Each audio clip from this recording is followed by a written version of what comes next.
আমি বলছি আপনার মসজিদের ইমাম দীর্ঘ 20 বছর থেকে ইমামতি করছে, জীবনে কোনোদিন মুক্তাদির দিকে দাঁড়িয়ে এ কথা বলেননি, কাতার সোজা করুন, প্রাচীরের মতো হয়ে দাঁড়ান, ফাঁকা বন্ধ করুন। ওই যে দেখছি, ওই যে দুইজনের ফাঁকা দিয়ে শয়তান প্রবেশ করছে ছাগলের বাচ্চার মতো। প্রাচীরের মতো হয়ে দাঁড়ান, ফাঁকা বন্ধ করুন। মানসাদ্দা ফুরজাতান বানাল্লাহু লাহু বাইতান ফিল জান্নাহ, কেউ যদি দুজনের ফাঁকা বন্ধ করে আল্লাহ তাকে জান্নাতে দিবেন, তার জন্য জান্নাতে ঘর বানাবেন। এইভাবে মুখামুখি কোনো দিন বলে না আপনার ইমাম। আর আপনাকে আর একটা কথা বলি, আমাদের নবী, আপনার নবী, পৃথিবীর সবার নবী কোনো একদিন কোনো এক অক্ত 23 বছরে কোনো একদিন কোনো এক অক্ত মুখামুখি না হয়ে সালাত শুরু করেননি। আর আপনার ইমাম একামত চলছে, ওইদিকে মুখ করে আছে, বায়ের সাথে একটা পাগড়ি বাঁধছে, যেমনই শেষ হয়েছে তেমনি বলছে আল্লাহু আকবার।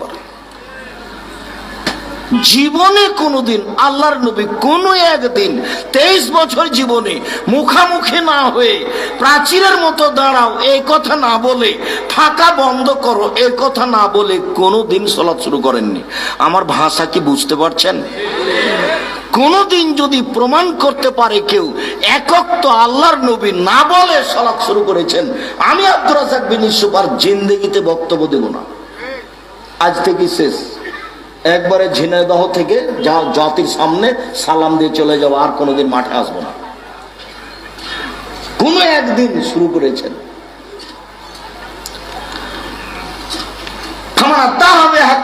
কেউ যদি ঠিক ঠিক সালাত আদায় করে, কবিলাত সালাতহু, তার সালাত কবুল করা হবে।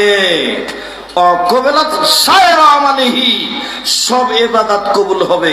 ওয়াইন রুদ্দাত আলাইহি সালাতুহু, আর যদি সালাত তার প্রত্যাখ্যান করা হয়, যা তোমার সালাত কবুল হয়নি, যা, তাহলে সব আমল প্রত্যাখ্যান করা হবে, একটা না, যা। এসব হাদিসে বুঝাচ্ছিলাম সালাত এমন একটি ইবাদত যার উপরে নির্ভর করে অন্যান্য ইবাদত। এবার চলেন, সালাত আদায় করতেই হবে, আদেশ।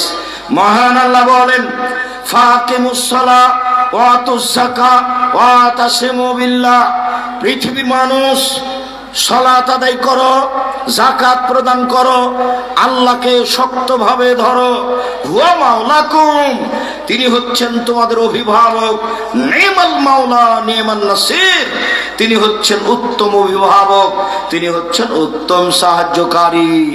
পৃথিবীর মানুষ হাফিজু আলাস সালাওয়াত ওয়াস সালাতিল উস্তা, 5 ওয়াক্ত সালাত ঠিক ভাবে আদায় করো, বিশেষভাবে আসরের সালাত ওকে ঠিক সময়ে নির্ধারিত নিয়মে নির্ধারিত সময়ে আদায় করো।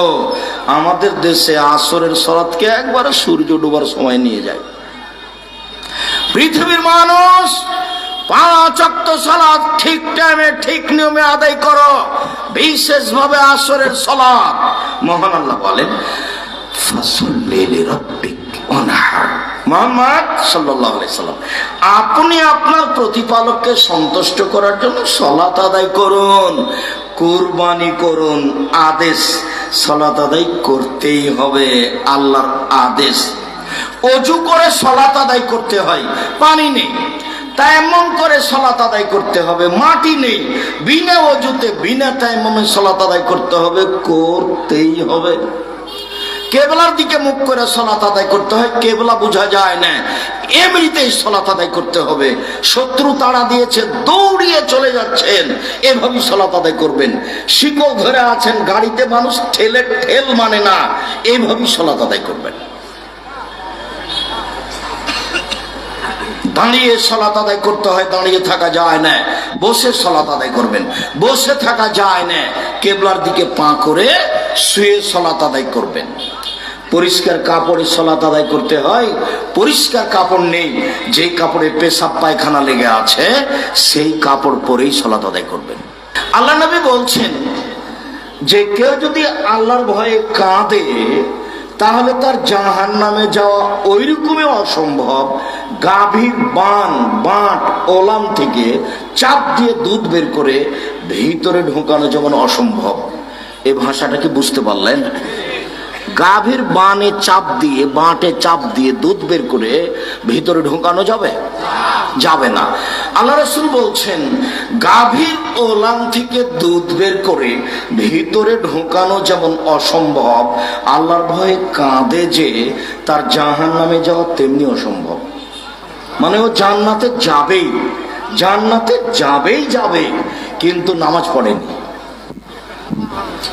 তাহলে এটা কি হবে? কেটে দেবে।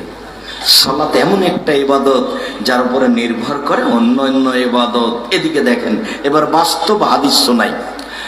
আনাস রাদিয়াল্লাহু তাআলা আনহু বলেন রাসূল সাল্লাল্লাহু আলাইহি সাল্লাম বলেছেন আউয়ালু মা ইয়াসআলুল আবদু ইয়াউমাল কিয়ামাহ সালাত। বিচার মাঠে প্রথমে যেটা মানুষকে জিজ্ঞাসা করা হবে সেটা হলো সালাত। আমরা কিন্তু সালাত শব্দ ব্যবহার করব, নামাজ নয়। যারা বুঝতে পারছেন না তারা একটু খেয়াল করেন, আমরা কি শব্দ ব্যবহার করব? সালাত, নামাজ নয়। উপস্থিত বৈঠকের মুসলিম বোন, এই মেয়ে কথা বলছো কেন?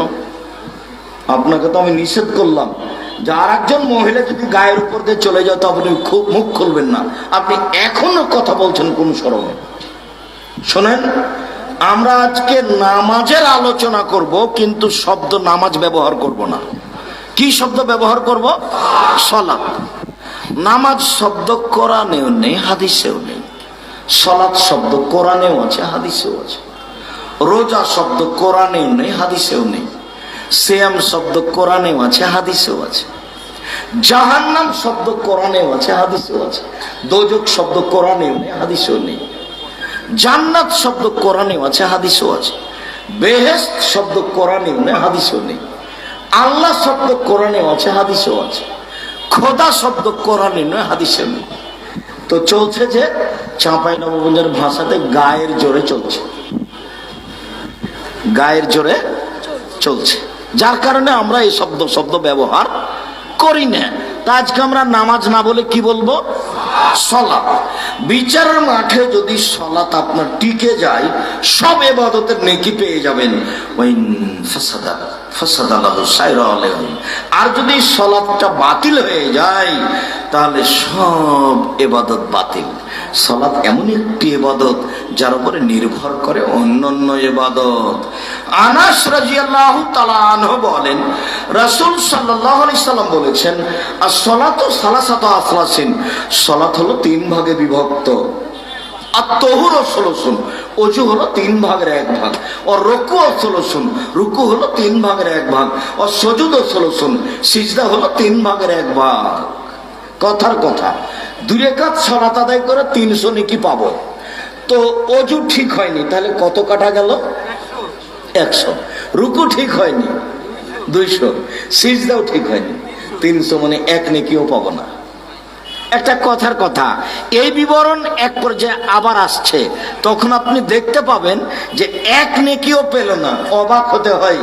আপনাদের ঝিনাইদহ জেলার শহরের মসজিদে সালাত আদায় করে খালি গেল আর আসলো। রুকু থেকে যে দাঁড়াই না, রুকু থেকে উঠতে না উঠতে চলে যাচ্ছে। ধর্ম পাগল হয়নি। এই ধর্ম একজনের কথাতে চলে যার নাম মুহাম্মদ সাল্লাল্লাহু আলাইহি সাল্লাম। 1 গ্লাস পানি পান করলে কয়টা বিধান লাগে? 5টা। সামান্য 1 গ্লাস পানি পান করতে যে ধর্মে 5টা বিধান লাগে, সেই ধর্ম কি মন মতো চলে? সেই ধর্ম কি বুজুর্গানের দিন দিয়ে চলে? পানি পান করতে যদি এত বিধান লাগে তাহলে ইবাদতের জগতে সালাত একটা বিশাল গুরুত্বপূর্ণ ইবাদত। এটা কি এমনি চলে? কখনোই না।